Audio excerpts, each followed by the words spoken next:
کام وہ کرنا چاہتی ہوں لیکن اس سیٹ اپ کے اندر میں کمفرٹیبل نہ ہوں, تو وہ لانگر رن کے اندر شاید میری مینٹل ہیلتھ کو, میری پرسنالٹی کو کانفلکٹ ایک دے سکتا ہے. تو اس لحاظ سے آپ کو اپنا جو ہے پرسنالٹی کے اکارڈنگلی آپ نے کیسے کریئر کو پک کرنا ہے, یہ بہت ضروری بات ہے.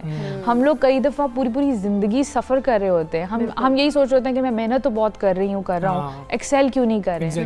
آپ اس لیے ایکسل نہیں کر رہے کیونکہ آپ نے کوئی ایسی چیز پک کر لی ہے اپنے لیے جس کے اندر آپ اسٹرگل کر رہے ہیں, اور آپ کانسٹنٹلی آپ اس تھریش ہولڈ پہ یا اس ڈائریکشن پہ آپ نہیں پہنچ پا رہے ہیں جہاں پر آپ اپنا بیسٹ دے سکتے ہو.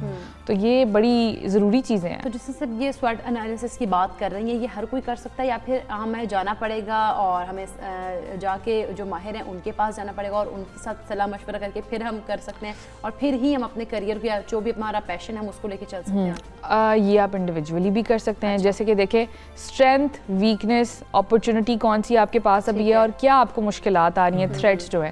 آپ بیٹھے ہیں, آپ نے 4 کالم بنائے ہیں اور آپ اس کے اندر فل آؤٹ کرنا جب سٹارٹ کریں, ہاں ضرور آپ کسی ایک نیوٹرل بندے کا پرسپیکٹیو ضرور لیں. ہو سکتا ہے مجھے لگتا ہو کہ یہ میری اسٹرینتھ ہے لیکن شاید وہ نہ ہو, اور آپ کو جب ایک نیوٹرل پرسپیکٹیو ملتا ہے تو وہ نیوٹرل پرسپیکٹیو سے آپ ایک بہتر نان بائسڈ ججمنٹ کر سکتے ہیں کہ نہیں مجھے تو یہ لگتا ہے کہ میری ویکنیس, فار ایگزامپل کسی کو یہ لگتا ہو کہ میں کیمرے کے سامنے اچھی نہیں لگتی ہوں, لیکن آپ ایز اے ویور مجھے بتائیں کہ نہیں آپ تو بہت اچھی لگ رہی تھیں, تو مطلب میرا جو لیک آف کانفیڈنس ہوگا جو کہ مجھے لگ رہا ہے کہ میری ویکنیس ہے, وہ آپ کے نیوٹرل اوپینین کی وجہ سے وہ چینج ہو سکتا ہے, اس کو انہانس کیا جا سکتا ہے.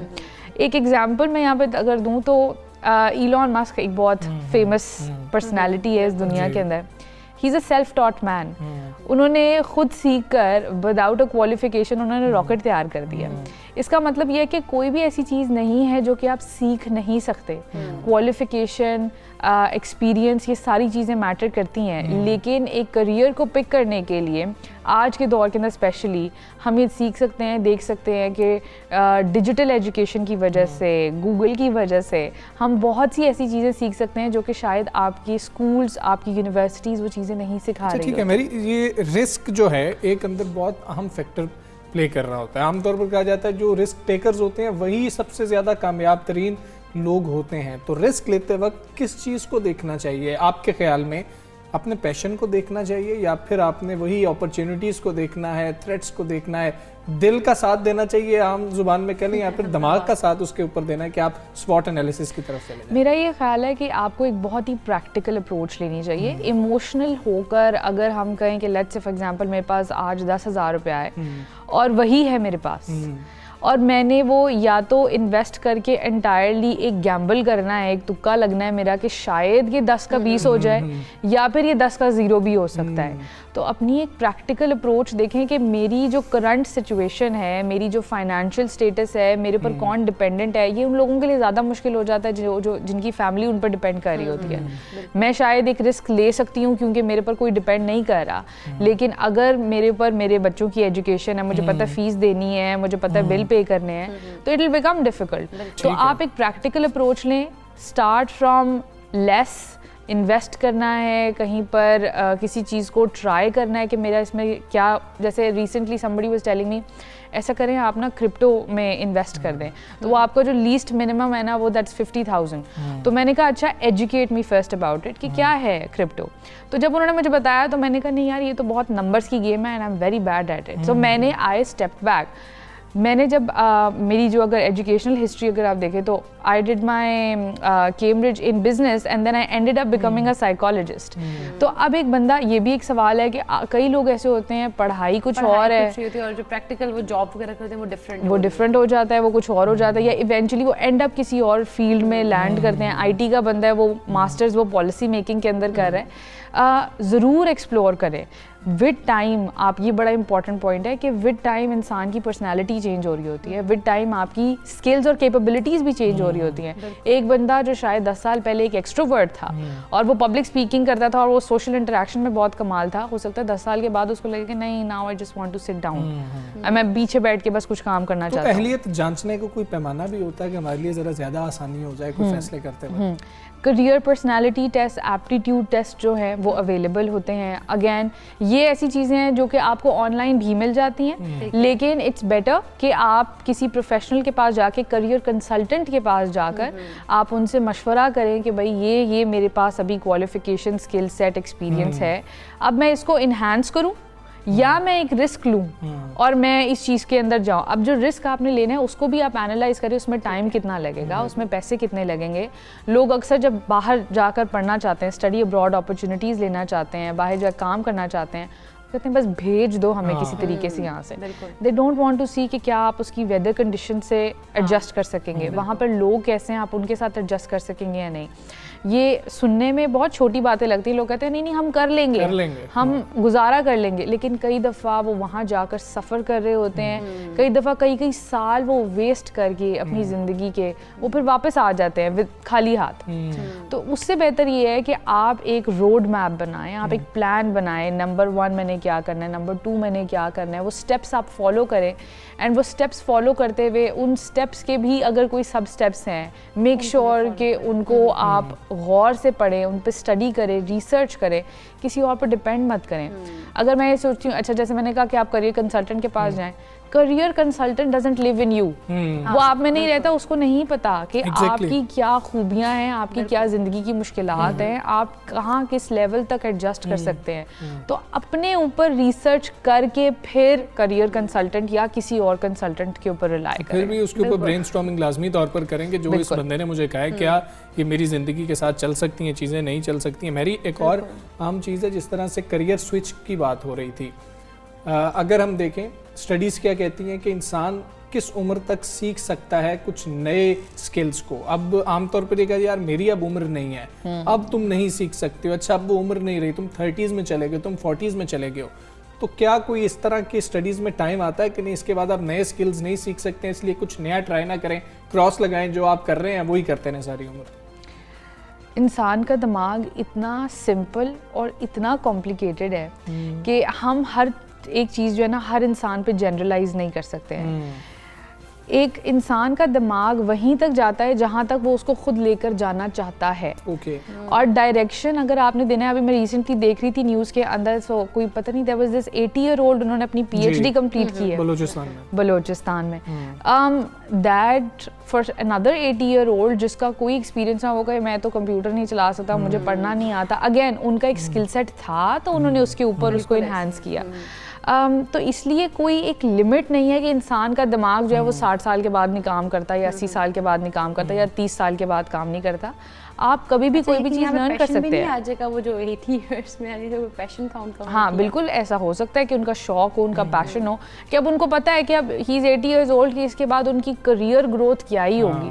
لیکن یہ ہے کہ وہ ایک انسپریشن ہے بہت سے لوگوں کے لیے جو ان کو دیکھ رہے ہیں, جو کہ let's say for example 30-year-old وہ سوچا نہیں میں نے ماسٹرز کیا کرنا ہے, میں نے کیا PhD کرنی ہے, اب ٹائم گزر گیا. بٹ جب آپ وہ نیوز دیکھتے ہیں کہ 80-year-old, تو ہو سکتا ہے کئی 30 years old نے سوچا ہو کہ یار انہوں نے کیا ہے تو میں بھی کیوں نہیں. بالکل ایسے ہی ہے. اچھا میری, ہم لوگ دیکھتے ہیں کہ جو پیرنٹس ہیں وہ اس میں کتنا زیادہ رول ان کا ہوتا ہے کہ وہ یا وہ رول کتنا پلے کر سکتے ہیں کہ بچوں کی جو اندر صلاحیتیں چھپی ہیں ان کو وہ نکھارنے میں ان کی مدد کریں. بچوں کو ہمیشہ ایک اوپن اینڈ دیں کہ وہ ایکسپلور کر سکیں.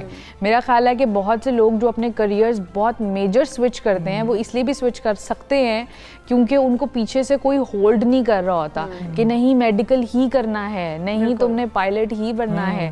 وہ اسی لیے ان کو وہ تھوڑا سا, اگر کئی دفعہ آبویسلی ریبیلیس بھی ہوتے ہیں. جب میں نے بھی سائیکالوجی پرسو کرنا تھا تو میں خود بھی تھوڑا کنفیوز تھی کہ کیا یہ ایسی چیز ہے جس کا اسکوپ ہے پاکستان میں, کیا یہ ایسی چیز ہے جو کہ لوگ ایکسیپٹ کرتے ہیں. بٹ آپ ہمیشہ یہ دیکھیں کہ جو چیز کی سپلائی کم ہے اس کی آٹومیٹکلی ڈیمانڈ زیادہ ہوگی, اور آپ اس اینڈ سے اس کو جب دیکھتے ہیں تو آپ اپنی ایک نیش کریٹ کر سکتے ہیں. کئی لوگوں نے مجھے کہا کہ میری when you become a psychologist تو آپ نے نا ایک سرٹن طریقہ, اتنا سیریس, ایسے بیٹھنا ہے, یہ کپڑے پہننے ہیں, ایسے دکھنا ہے, دس اینڈ دیٹ. میں نے یہ ریئلائز کیا with my experience in the field, now it's been about 4 years, کہ میں جتنا نارمل رہی اتنا لوگ میرے سے ریلیٹ کر سکتے تھے. اینڈ ان کی ریزن میرے پاس آنے کی یہی تھی کہ